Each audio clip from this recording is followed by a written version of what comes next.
सभापति महोदय, हमारी सरकार ने जिस प्रकार से अपनी विदेश नीति का संचालन किया है उसकी मैं सराहना करता हूं।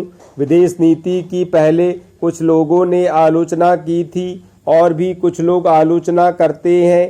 पिछले 3 वर्षों से यह नीति सफल होकर हमारे सामने आई है। इसकी सफलता की प्रशंसा हमारे देश में ही नहीं अपितु विदेशों में भी हो रही है। मैं भारत सरकार की विदेश नीति का हार्दिक समर्थन करता हूं। हमारे देश ने पिछले महायुद्ध के बाद 4 लड़ाइयां लड़ी। इस बार बांग्लादेश के प्रश्न को लेकर पाकिस्तान ने हमारे देश पर जो आक्रमण किया और जिस तरह से हमारी तीनों सेनाओं ने उसका जवाब दिया, उसका उदाहरण हमारे देश के इतिहास में ही नहीं बल्कि दुनिया के इतिहास में भी नहीं मिलेगा। जिस वीरता और नैतिकता का परिचय हमारी सेनाओं ने दिया है उसके लिए हमारे पास सराहना के लिए शब्द नहीं है। ऐसे समय में हमारे देश के नेताओं और हमारे प्रधानमंत्री ने जिस तरह का कुशल नेतृत्व किया उससे हमारे देश का मस्तक ऊंचा हुआ है और गौरव बढ़ा है। मैं इस बात का स्वागत करता हूं कि भूमि की अधिकतम सीमा निर्धारित करने का प्रयत्न किया गया है, लेकिन मैं इस बात से सहमत नहीं हूं कि 7 एकड़ से नीचे की भूमि पर लगान ना लिया जाए। मैंने अपने क्षेत्र में यह देखा है कि किसान इस बात से अपनी सहमति प्रकट नहीं करते हैं। यदि 7 एकड़ से नीचे की भूमि पर लगान माफ किया जाता है या लगान नहीं लिया जाता है तो किसानों को शक हो जाएगा कि उनकी भूमि छीनने का यह एक षड्यंत्र है। किसान लगान देना चाहते हैं। यदि सरकार समझती है कि इन छोटे किसानों से लगान लेकर हम उनके साथ अन्याय कर रहे हैं तो आप उस पैसे को लेकर उनके लिए एक कोष बना दें और उस पैसे को छोटे किसानों के लाभ के लिए ही खर्च करें। सिंचाई के साधन, बिजली की सुविधा, गांवों की दशा सुधारने, सड़कें बनवाने आदि कामों में उस पैसे को खर्च किया जाए। किसान यह महसूस करते हैं कि लगान देकर उसको जो रसीद मिलती है वह उनके पास एक प्रकार से एक सर्टिफिकेट है कि वह उसकी ज़मीन है। इसलिए आप इस रकम को एक कोष के रूप में रखें और उसे किसानों के कल्याण के लिए खर्च करें। सभापति महोदय, अभी खाद्य स्थिति के ऊपर जो बहस चल रही है उसी से संबंधित 2 बातों की ओर मैं मंत्री जी का ध्यान खींचना चाहता हूँ। अभी हाल में ही मैं अपने ज़िले में गया था। यद्यपि चारों ओर इस बात की बहुत चर्चा है कि इस बार बहुत अच्छी फसल हुई है, लेकिन हमारे ज़िले में वर्षा बहुत देर से होने के कारण वहाँ पर फसल बहुत कम हुई है। इसलिए अगला जो वर्ष आ रहा है और वहाँ पर जिस सहायता की आवश्यकता हो, जिस अन्न की आवश्यकता हो, मंत्री जी उसके उपाय करें। एक दूसरी बात की ओर भी मैं मंत्री जी का ध्यान आकृष्ट करना चाहता हूँ।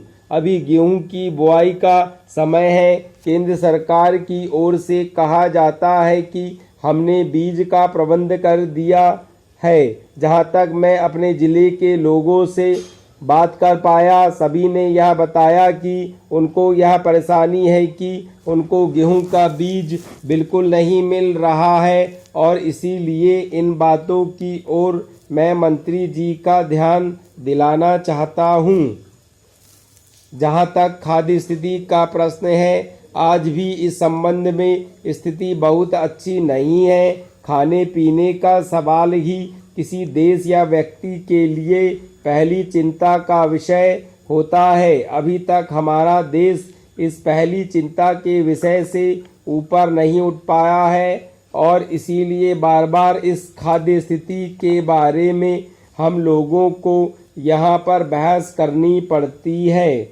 यह बात आज से 2 वर्ष पूर्व कही गई थी कि अब हम लोगों ने अच्छी खेती का प्रबंध कर लिया है और उसका परिणाम यह हुआ है कि हमारे देश में इतनी उपज होनी शुरू हो गई है कि जिसने अब हमारे देश को किसी बाहरी देश पर निर्भर नहीं करना पड़ेगा। यहाँ की पैदावार से ही अपने देश का काम चल सकता है। इस तरह का आश्वासन हम लोगों को दिया गया था और कहा गया था कि हरित क्रांति हो रही है, यानी खेती में ऐसी क्रांति आई है जिसका परिणाम यह होने वाला है कि अन्न के मामले में हम लोग स्वावलंबी हो जाएंगे। लेकिन 2 वर्ष बाद फिर वही रवैया देखने में आया।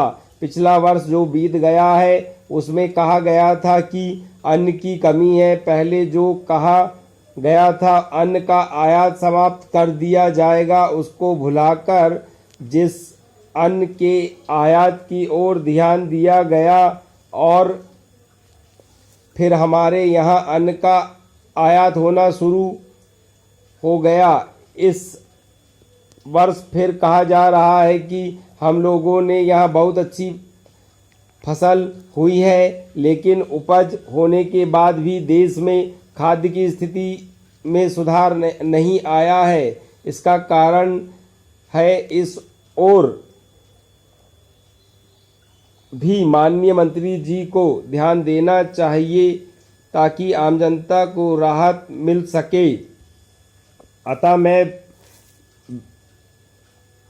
अंत में मैं वित्त मंत्री जी से निवेदन करना चाहता हूं कि वे मिट्टी के तेल, खाद और पंपिंग सेट पर जो कर लगाए गए हैं उन पर फिर से विचार करें। इन वस्तुओं में आपको अधिक सुविधाएं देनी चाहिए। इन छोटे मोटे करों से हमें बहुत अधिक रकम इसलिए नहीं मिल पा रही है। इनके लगाने से हमारी उन्नति में कोई बाधा नहीं आएगी, इसलिए इनको वापस ले लेना चाहिए। जहां आपने उनका इतना ख्याल रखा है वहां थोड़ा सा और ख्याल करें तो अच्छा होगा। महोदया, सदन के सामने यह विनियोग विधेयक जो लाया गया है इसमें यह व्यवस्था दी गई है कि भारत की संचित निधि में से 1 अरब और 60 करोड़ रुपए से अधिक धन निकाला जाए और उसको देश की उन सेवाओं पर खर्च किया जाए जो अनुसूची में दिए गए हैं। उदाहरण के लिए जैसा कि हमारे पूर्व मित्रों ने कहा है, संभवतः इस विनियोग विधेयक में जिन जिन कामों के लिए और जिन जिन मंत्रालयों के लिए जितने धन की आवश्यकता है उनकी यहाँ सूची दी गई है। इस वर्ष पिछले वर्ष की अपेक्षा जो विशेषता रही है वह यह है कि जब से यह बजट आया है तब से देश के सारे किसान और उनके साथ ही साथ हमारे खेत मजदूर कुछ प्रसन्न दिखाई दे रहे हैं।